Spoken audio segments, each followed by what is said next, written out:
Evening. Thanks for joining us. Wisconsin is seeing a growing number of whooping cough cases. So far this year, the state has 4 times the number of cases since last year. No deaths have been reported. Doctors are stressing the importance of prevention and treatment. Emily Byard joins us now live with a closer look at the numbers and what the experts recommend. Emily. Yeah, Bill and Cami, whooping cough has a lengthy incubation period, meaning it can travel rather quickly, and we can see those numbers jump because it can take such a long time to spread.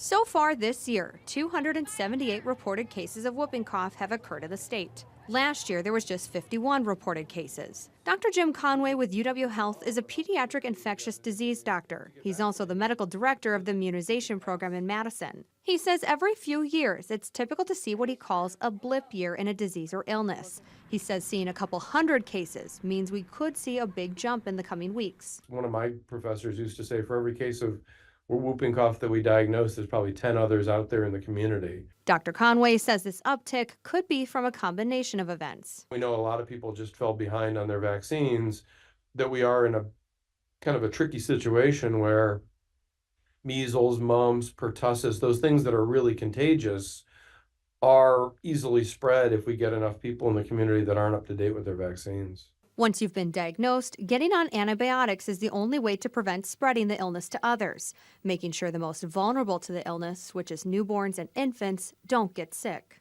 Babies are the ones that we're super concerned about. Like, that's our primary focus, because when they get it, again, it's not a treatable disease. Once they've got it, they're stuck with it, and it's heartbreaking. I've seen more than my share of pertussis through my career, and watching a baby with actual whooping cough, I mean, eventually you got to put them on a ventilator to breathe for them because their airway just shuts down.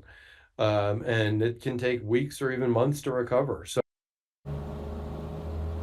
I know doctors stress the importance of making sure that you're up to date on your vaccinations and booster shots for the year. A great way to remember is to check out your records every year right before the school year starts. Reporting live in Green Bay, Emily Byard, Action 2 News.